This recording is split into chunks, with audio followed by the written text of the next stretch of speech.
Former Hillary Clinton strategist, he's also a longtime Democratic pollster by the name of Mark Penn. He turned on the Democratic Party today and said we must stop the Robert Mueller investigation in order to protect us all from the dangerous and desperate deep state. This former Hillary Clinton crony says the deep state is desperate because they know the shoe is about to drop on them. The Inspector General is about to release his report on how the FBI mishandled the Hillary Clinton email investigation. Plus, the Robert Mueller investigation has been ongoing for more than a year now, and the Democrats still have no evidence or proof that Donald Trump did anything wrong during his campaign. Mark Penn goes on to say, and I quote here, "Stopping Mueller isn't about one president or one party. It's about all presidents and all parties.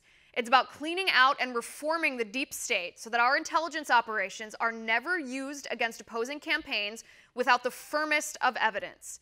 It's about letting people work for campaigns and administrations without needing legal defense funds. It's about relying on our elections to decide our differences." Joining me now to break this down from the Center for Security Policy, Michael Waller. Michael, good to see you. Hi, Liz.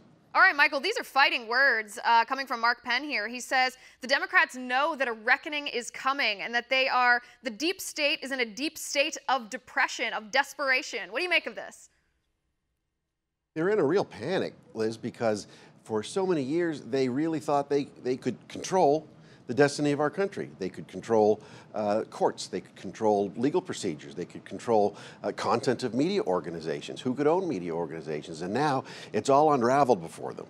Right, so let me ask you, is Mark Penn correct here? Is the shoe about to drop? He says the Inspector General of the Department of Justice, his report on the FBI's handling of the Hillary Clinton email probe, that is about to come to light and is most likely to be very unflattering to the DOJ and the FBI. Plus, we just passed the year anniversary earlier this week of the Mueller investigation. There has been no evidence whatsoever, not even the slightest shred of evidence, that Trump acted inappropriately with the Russians during his campaign. So is Penn correct? Is the shoe about to drop on them?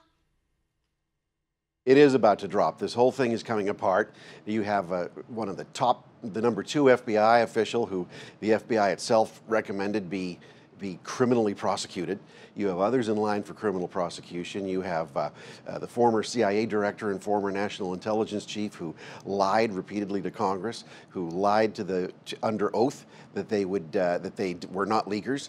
They were passing classified information on to the news media against the law and then blaming others for doing it. So this whole house of cards that the Clintons and the Obamas have built is falling apart on them, and they know it. It is, and Mark Penn uses the word backfiring. Their strategy here to take out President Trump is backfiring. I want to read just a little bit of this article. He says, this strategy is backfiring. They, meaning the Democrats, started by telling the story of Alexander Downer, an Australian diplomat, as having remembered a bar conversation with George Papadopoulos, a foreign policy advisor to the Trump campaign.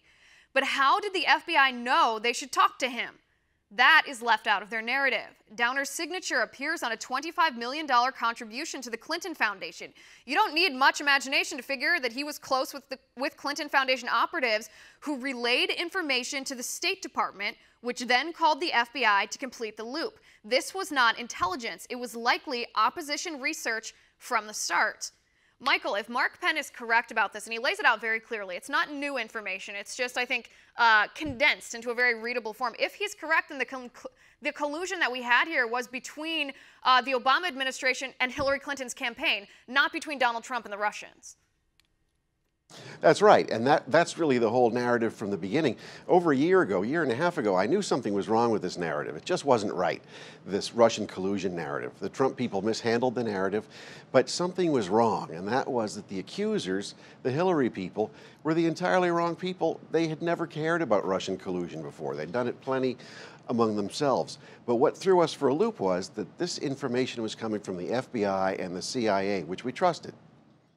And now we're learning that they're untrustworthy organizations. Right. Well, we're learning that they had that the Hillary Clinton campaign had the ear of the intelligence community, which is a dangerous misuse. It's an abuse. It's essentially our government spying on citizens and working actively to take the side of one particular political campaign, and that's scary. Mark Penn goes on to say, perhaps the murkiest event in the timeline is Deputy Attorney General Rod Rosenstein's appointment of a special counsel after he personally recommended Comey's firing in blistering terms. With Attorney General Jeff Sessions shoved out of the way, Rosenstein and Mueller then ignored their own conflicts and took charge anyway. Rosenstein is a fact witness and Mueller is a friend of Comey, disqualifying them both. Michael, that's a pretty serious charge, too, that Robert Mueller has too many conflicts of interest. He's too involved with the individuals involved in this investigation to be the investigator. That's a pretty serious charge. Absolutely, and it's not coming from the Trump side. It's coming from somebody who intimately knows the Clintons really well and how they operate. That's what makes Mark Penn's essay so sensational. Right, and he goes on to say that this process must now be stopped, preferably long before a vote in the Senate.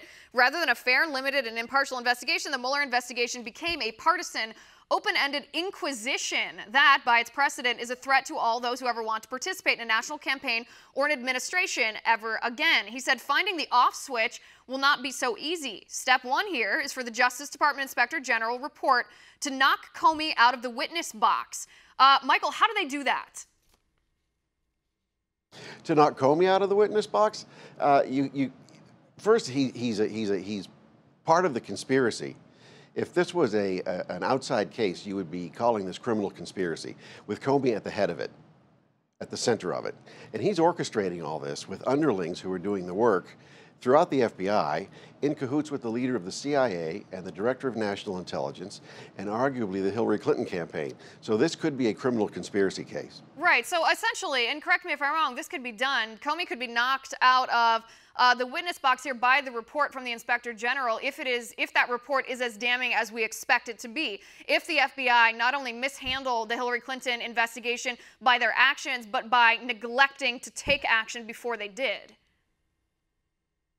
Right, and not only neglecting to take action, but by taking a different set of actions than they would have had they been a trustworthy, nonpartisan organization that still had its integrity left. That's the whole damage, because if you can't go to the FBI anymore, where can you go? Our country's in real danger. So for somebody who knows the Clintons as intimately as Mark Penn to come out and say this at a time like this, this shows it's not a partisan issue. Right, well, this is why this column, I think, is so damning. It's not that the information is new. It's not. You and I and conservatives, Republicans, Trump supporters across the board have been talking about the facts in this article that Mark Penn lays out. We've been talking about these facts for months. We've been talking about the bias of the Mueller investigation. We've even been talking about his conflicts of interest, being a friend of James Comey. We've been talking about the corruption of James Comey, the abuse that the FBI waged when they got those FISA warrants under false pretenses to spy on Trump campaign associate Carter Page. We've been talking about these facts, our side has, for months and months now, but this is the first time